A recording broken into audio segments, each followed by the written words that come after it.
La parole, c'est un cadeau inespéré. C'est un cadeau insoupçonné. C'est un outil, un pont, pas un pont avec la vérité, ou un pont avec le plan mental nécessairement, ou avec le double, mais c'est un pont avec soi-même et c'est un miroir et c'est un miroir vivant en expansion de définition et c'est un chemin vers l'identité. C'est quelque chose qui est dans le temps. Donc, autrement dit, c'est l'ensemble des prises de parole qui constituent la parole. Successivement, l'ensemble. C'est un ensemble, finalement. Chaque prise de parole est un pas dans un parcours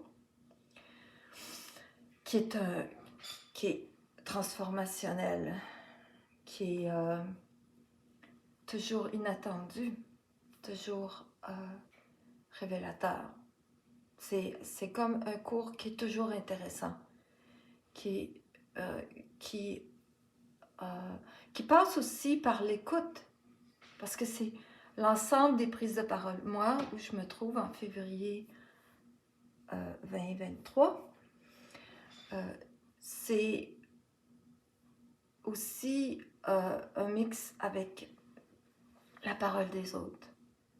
Même si on ne se répond pas directement, parce que je suis encore timide, il y a un impact de l'autre sur moi. Peut-être un impact de moi sur l'autre, je ne sais pas.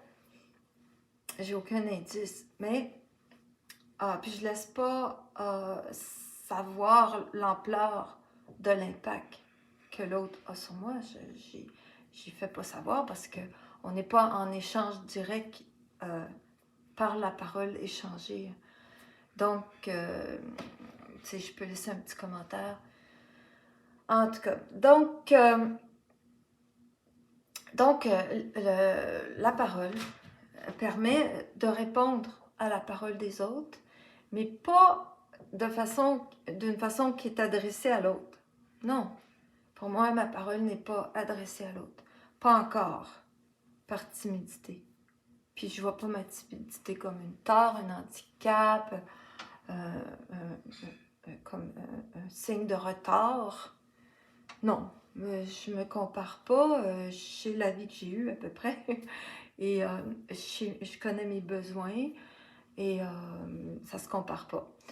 Donc, je vis cette solitude, cette timidité, et pour moi, elle ne m'infériorise pas. C'est pas un handicap, c'est pas une tare, c'est pas comme je me mets en parenthèse, je peux pas dire mes choses, faut que je me bâillonne un peu parce que c'est des propos de quelqu'un qui est pas franchement affirmé, épanoui. Je suis épanouie à ma façon, qui est pas tellement publique. Ça a toujours été spécial dans ma vie parce que j'étais toujours plus épanouie n'importe où, n'importe quand, en dehors d'un échange avec l'autre. Alors j'avais toutes ces capacités, ces talents, cette débrouillardise, cette fantaisie, cette persévérance, en dehors des échanges avec les autres.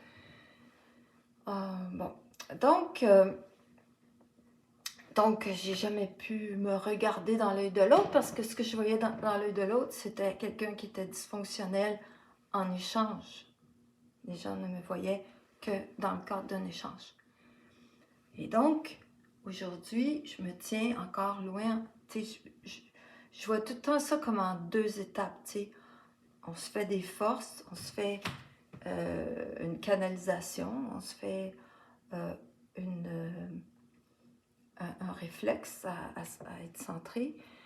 Et dans le deuxième temps, il y a un passage à l'action, à quelque chose qui est plus comment dire ça, audacieux, lancé dans le vent, spontané, donc qui inclut l'échange. Mais c'est quelque chose qui est déjà important pour moi. Ça a plus ou moins lieu. Tu sais, c'est pas encore très... comment dire? Je me sens pas encore identique à moi-même lors des échanges. Je suis encore en train de me poser des questions durant l'échange.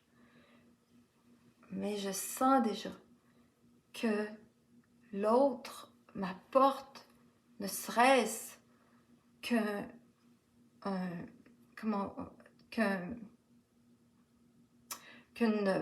plus grande solidarisation avec moi-même. L'autre, c'est ça qui m'apporte. Parce que c'est soit une plus grande solidarisation avec moi-même, soit un jeu de domination. L'autre peut me dominer, je peux dominer l'autre. Dominer l'autre, c'est pas de la valorisation, c'est pas de la solidarisation avec soi-même. Donner prépondérance à son centre sur la centricité de l'autre, ok? On est devant quelqu'un qui est centrique. Donner prépondérance à ce que vient nous dire notre centricité, ce n'est pas dominer l'autre. Dominer l'autre, c'est être dominé par les forces de domination. C'est pas être dans son identité, c'est pas être à l'aise, c'est se faire avoir. Et donc, on n'en sort pas du tout gagnant. Hein. Non, on a toujours le droit de revenir à notre petite centricité, aussi dérangeante qu'elle soit, aussi banale ou ennuyante qu'elle soit. C'est notre besoin qui est roi. Tandis que vouloir impressionner plutôt, parce qu'on ne sait pas si on impressionne, mais on sait quand on veut impressionner, on le sent, c'est un niveau d'énergie. Quand on veut dominer, on le sent. Et quand on veut enseigner, tout ça, là, comme whatever, j'ai pas d'exemple, ça se sent. Et puis c'est bon que ça arrive parce que c'est instructif. On se dit, ah, ça goûte pas bon. Fait qu'on perd le goût de revenir, on perd le goût de rester. Peut-être qu'on peut être aveuglé puis rester, mais notre goût de revenir, notre envie de revenir dans cette attitude-là s'effrite. Donc, c'est une bonne chose que ça arrive parce que la souffrance, l'inconfort, le malaise qu'on ressent à être à un niveau d'énergie qui est celui de l'aliénation, d'être comment on dit ça, l'objet d'une manipulation par l'invisible. Il faut y goûter pour goûter encore et encore et encore et encore jusqu'à temps que l'envie tombe, que l'intérêt tombe, que l'avantage tombe. Et ça prend du temps parce que il y a cette espèce de courbe, là, des fois un besoin de valorisation. Bon, qui va passer par un désir d'enseigner, etc. Mais pour revenir que c'est extrêmement intéressant de pas faire ça, puis d'être à égalité, puis d'être à l'écoute, dans une écoute extrême, pas dans le sens d'être à genoux, pas dans le sens de trouver l'autre intelligent, mais de repérer l'intelligence qui est là, qui fluctue, on est soit l'autre plus ou moins astralisé, et des fois, on dit des choses qui frappent, qui résonnent, et l'écoute permet de les happer, donc de nourrir les allers-retours, et en plus permet surtout d'ouvrir à, non pas à ce que l'autre dit comme tel, c'est pas important ce que l'autre dit comme tel, mais ce que l'écoute à l'autre en toute, dans une pleine ouverture, l'écoute à l'autre permet un recul et donc une plus grande objectivité avec des espèces de visions, on a comme des espèces de graphiques, on a comme des statistiques, pas des statistiques, mais comme des bilans, comme telle croyance, telle théorie, ça marche pour moi, ça clique avec moi, mais ça devient une croyance, ok? Puis, donc, l'écoute avec l'autre permet de prendre un recul, puis de mettre en perspective, parce qu'on fait de la place à tout ça.